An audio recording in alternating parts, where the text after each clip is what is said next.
So we're doing this Battletech thing, and one of the things that I strive for, I want to win. I want us to win.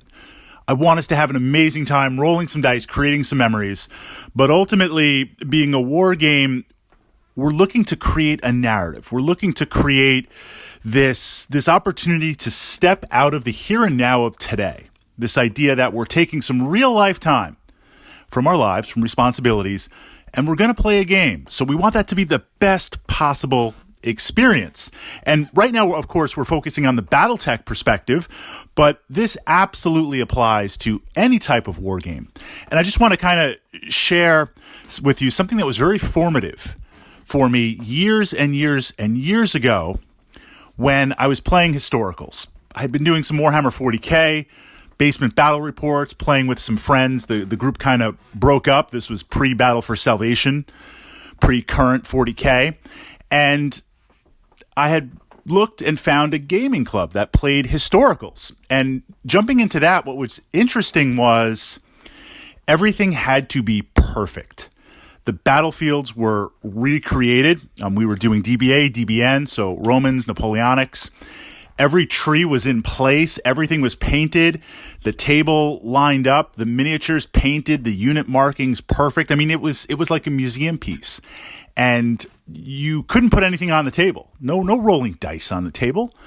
No books on the table. You had sideboards. You had side tables to that. And what was interesting was this created almost like a box, a gaming place that no matter what angle you looked at it from, it created something living in that moment. It was really something special, and that impressed upon me to try and do that. I try and do that all the time as best I can with any of the different war games that I play.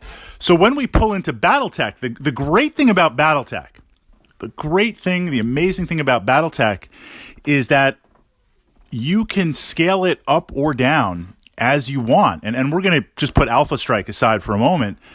Early on, Battletech, before I had miniatures, I would play with the cardboard stand-up pieces. You could play just with markers on the hexes. This is a marker, this is a unit, or it can be scaled up, as many of us play, and most of us play, where you have the hex maps and you have your miniatures. And you can take that even further and play on a traditional wargaming table. This idea of 3D terrain, full terrain, smoke effects, painted miniatures, and really create in that moment. Now, tactically speaking, and in this vlog, we're going to kind of look at the middle ground, and I'm sharing with you a project that I'm currently working on. And then, of course, I'll turn it over to the comments and get some of your amazing feedback and ideas and pointers and any links of where I should be looking. Many of my Battletech games are one or the other. If I'm playing at a friend's house or if I'm playing at a club where we can set up, then we're doing the wargaming table. We're doing the wargaming terrain. I bring a couple of boxes, we bring some mechs, we set everything up, and we strive for that.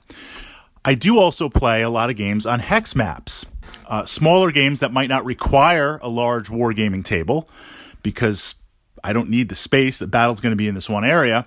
Or sometimes the space is actually physically limited, meaning we've just got a little side table at the club, or we have a small footprint to play, kitchen table, dining room table, and the hex map and the mech sheets and everything sets up. So a lot of the games I do play on hex maps. Now, the difference in the transition between the two, and this is the question, finding that middle ground. Hex maps are great because, I was going to say literally everything's spelled out, but it is. Line of sight, elevation, range, you get to calculate everything. You're either in or out. It's very binary, 1 or 0, yes or no. Can you do it? Can you not do it? The smaller size of the hex maps also means that the games are pushed. The flow of the game is accelerated because there's only so many places you can go. On a big wargaming table, if I engage you and you score a critical hit on my engine, I can pull back, regroup, look for somewhere else to go. So the pace of the game changes. When you switch over to a wargaming table, a traditional wargaming table, 3D terrain, WYSIWYG, what you see is what you get. Well, now things take on new visuals, but you have to calculate a little bit. And a lot of this depends, I think, for most of us, the gaming group, the friends. So that mech facing with the hexes, sometimes you get out the tape measure and measure it. Is it forward or side arc? Is that really level 1 or is that level 2? Are you in cover? How far are you into the woods? So sometimes you have to make a call. It's not binary. It's not 1 or 0. It's not light or dark, this idea. With that, I always err on the side of my opponent. Always, I think this is a good tiebreaker. Just favor the opponent. If I'm shooting at you and the call is, hey, are you concealed? Are you on partial cover with your legs?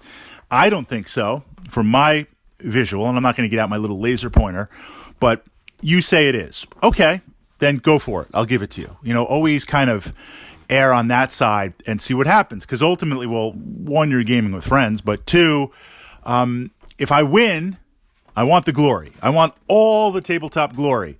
I don't want to steal victory by some just rules lawyer or just kind of some loophole or just arguing you to death. No, I want that pure victory. So err on the side of your opponent. But here's the middle ground, and this is the project that I've been working on. I have a box that I carry around my hex maps in. Some of them are the new Catalyst paper maps. I love the art design on them. I'm excited to get the clan maps, but we'll see how they hold up. For some of us that play a lot of Battletech, I don't know. We'll have to see. I also have the classic cardboard Battletech maps, and carrying these around in a box, I've got a little bit of space. So what I've been doing is been making physical hexes out of light cardboard. Light cardboard, just for weight and also size. And gluing down, modeling the terrain on there. So if it's a forest, I'm putting some Z-scale trees on there and some appropriately sized shrubbery. If it's broken ground, I'm taking some gravel and some rocks and I'm putting that there. If it's elevation, I'm actually using wood chips. Wood chips is like the great secret for that. I'm modeling up some wood chips, level 1, level 2, level 3.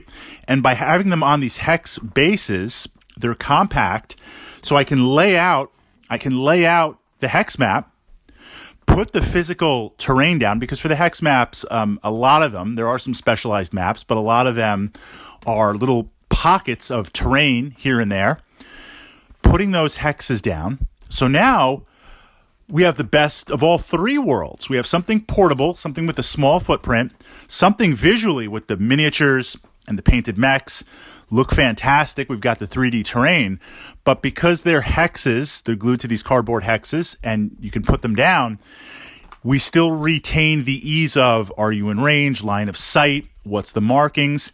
And when a mech enters one of these hexes, so the idea is if there's light woods, I've got 3 little hexes with some little trees, and I've got some actually Z-scale farm animals I'm going to put in there. We lift up the hex. You put your mech down. So when you occupy that space, we just remove the hex, remove the terrain, put your mech there, and it's still marked. You still get that bonus of what it offers. So kind of this middle ground. That's the project I'm working on right now. And when I'm done, I'll post some of the pictures up on my blog. I'll push them out to Twitter. And the idea is now to have, because I have to position myself. I have to position, right? We've got the incoming plastics. I'm going to have a lot of mechs. I'm planning to paint them up. Don't even know where I'm going to start. I've been just excited for these plastics for a long time, but I'm going to paint them up. And I want to go out and play with friends. I want to go out and play at the club. I don't want to lug around my massive wargaming terrain and all my buckets and boxes and all this type of stuff. Plus my 40K stuff, because if someone's like, hey, let's play some 40K, it gets a lot. It's like I'm going camping or something. It's insane. So I'm trying to just condense it down to this aspect. So can we find that middle ground? That is the question. On the one side, we've got hex maps. On the other side, we've got the big kind of historical wargaming table.